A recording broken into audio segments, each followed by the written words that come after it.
चलिए आज हम एक्सरसाइज 7.2 के कुछ सॉल्यूशंस करेंगे जो हम यहाँ पर दिखाएंगे। ठीक है, हालांकि आप अच्छे से तैयारी कर रहे होंगे, लेकिन हम यहाँ पर मोस्ट इंपोर्टेंट क्वेश्चंस कर रहे हैं। आप इन्हीं की प्रैक्टिस करके बोर्ड में जा सकते हैं। देखिए, तो पहला क्वेश्चन हमारा एक्स लॉग एक्स है। तो यहाँ पर हमने क्या देखा कि एक्स कॉमन आ गया है, तो यहाँ पे 1 प्लस में लॉग एक्स हो गया। लॉग एक्स का डिफरेंशियल यहाँ पे 1/x है। इस एक्सरसाइज में आपको इस तरह के क्वेश्चंस मिलेंगे कि जो फंक्शन है, फंक्शन का डिफरेंशियल भी क्वेश्चन में ही मौजूद होगा। अब आपको यहाँ पर वही चीज ध्यान में रखनी है कि कौन सा इसमें फंक्शन ऐसा है कि उसका डिफरेंशियल भी क्वेश्चन में ही मौजूद है।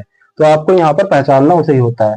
तो 1 प्लस लॉग एक्स को आप टी पुट करेंगे तो ये 1 का डिफरेंशियल 0 हो जाएगा। लॉग एक्स का डिफरेंशियल क्या होता है? लॉग एक्स का डिफरेंशियल होता है 1/x और dx बराबर dt हो गया। ठीक है, तो ये पूरा फंक्शन आपने t मान लिया तो 1/t हो गया, और 1/x dx बराबर क्या बन गया आपका? dt बन गया। 1/t का इंटीग्रल क्या होगा आपका? log t हो जाता है प्लस में c, और log t की वैल्यू वापस हम वही पुटअप कर देते हैं जो हमने रखी होती है। t की वैल्यू क्या हो गई? 1 प्लस log x प्लस में c। आंसर हो गया आपका क्वेश्चन कंप्लीट। ओके, चलिए अगला क्वेश्चन देखेंगे। ये वाला दूसरा क्वेश्चन, इंटीग्रल साइन ए x plus B into cos ए एक्स प्लस बी। देखो, ये क्वेश्चन दो तरीके से सॉल्व हो सकता है और दोनों से आंसर इनका अलग अलग ही आता है और दोनों ही मेथड ठीक भी है। ठीक है, फर्स्ट मेथड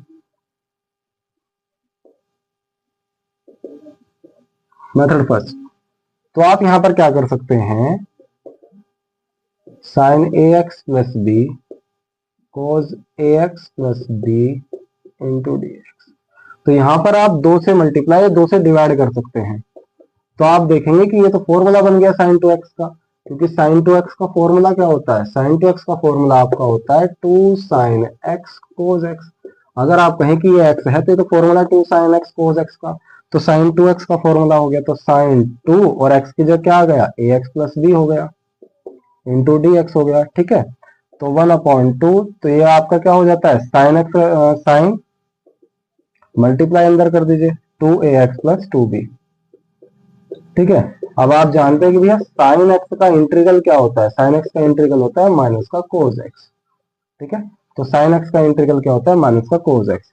तो साइन एक्स का इंटीग्रल यहां पर भी वही होगा, माइनस का कोस, और एक्स की जगह क्या आ गया? ये 2ax प्लस b 2b।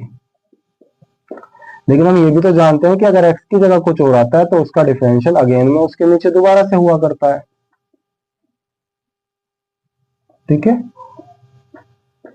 हाँ, तो यहां पर 1/2 माइनस का कोस, यहां से तो 2 कॉमन ले सकते हो आप, 2 बाहर आ जाएगा, 2ax प्लस b अपॉन में 2ax का क्या होगा? 2a होगा, क्योंकि x का तो 1 हो जाता है डिफरेंशियल, और 2b का 0 होगा। तो आंसर यहां पर कर सकते हैं आप 2 2 जा 4 करके। ओके, ये आपका पहला मेथड है। दूसरे में आप क्या करेंगे? मेथड 2 में आप यहां पे पुट अप कर सकते हो मेथड सेकंड। तो यहां पर पुटअप अगर आप कर देते हो कि भैया साइन ए एक्स प्लस बी को हम टी पुट कर रहे हैं, तो साइन एक्स का डिफरेंशियल क्या होता है? Cos x. एक्स की जगह कुछ और है, उसका डिफरेंशियल दोबारा से, तो ए एक्स का डिफरेंशियल ए आ जाएगा, और डी एक्स बराबर डी टी। तो cos a x plus b d x is equal to d t upon a. अब आप यहां पर देखो कि ये आपने क्या कर दिया है? टी पुट कर दिया है, और ये आपका क्या बना है? डी टी अपॉन ए बना है। ये 1/a तो कांस्टेंट है, इसे बाहर रखिए, तो ये क्या हो जाएगा? टी स्क्वायर अपॉन 2 होता है इसका इंटीग्रल, तो 1/2a हो गया, और टी की जगह आपने क्या रखा है? साइन, साइन स्क्वायर ए एक्स प्लस बी। आंसर हो गया प्लस में सी। Question complete. दोनों ही मेथड ठीक है, कोई दिक्कत नहीं है, दोनों से ही क्वेश्चन सॉल्व हो जाता है, दोनों ही मेथड ठीक है आपके।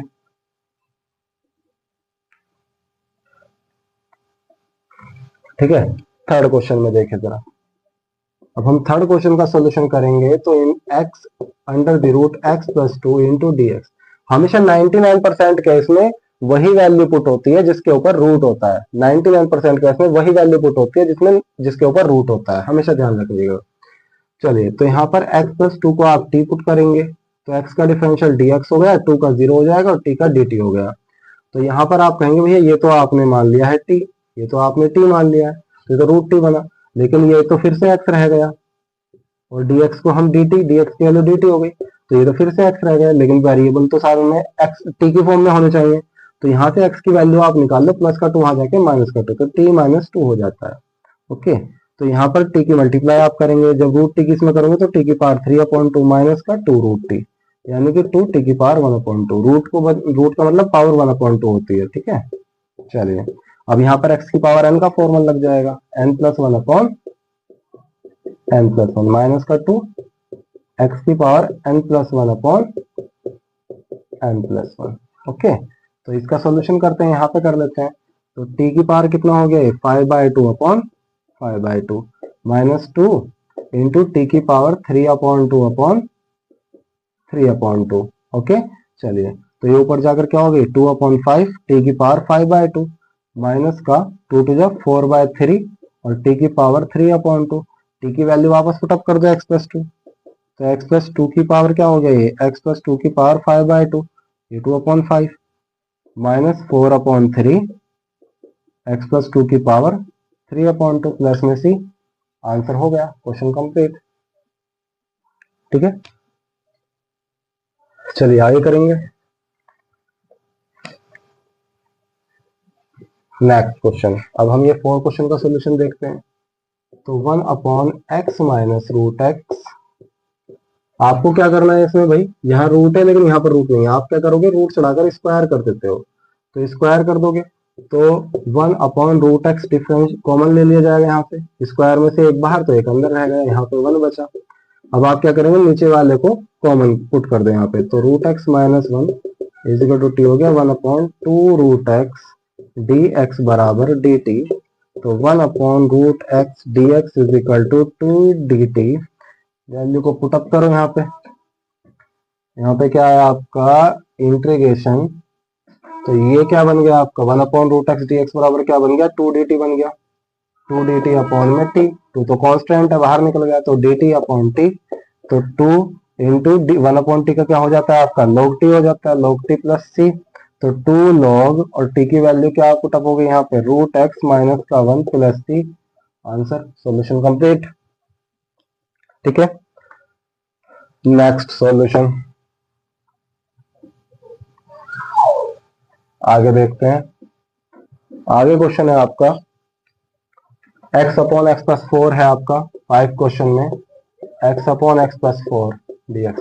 नीचे कोई भी वैल्यू प्लस या माइनस में होती है तो हम उसे ही ऊपर भी कर देते हैं, तो नीचे +4 है तो आप +4 और -4 कर दो, और उसके बाद में आप यहाँ पर एलसीएम ब्रेक करो अब इसका।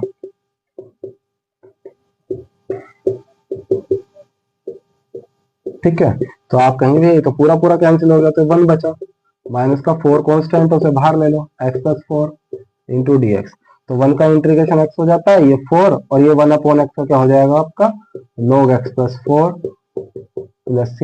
आंसर, बात खत्म। ठीक है, नीचे जो भी वैल्यू ऐड होती है, प्लस होती है तो प्लस का माइनस कर दो, माइनस भी होती है तब भी प्लस या माइनस करना है, जो भी वैल्यू एक्स्ट्रा होती है हम उसे ऊपर प्लस और माइनस करने के बाद एलसीएम ब्रेक कर देते हैं और आंसर डायरेक्ट हमारा हो जाता है। ओके, चलिए मिलते हैं नेक्स्ट वीडियो में। Thank you and very much.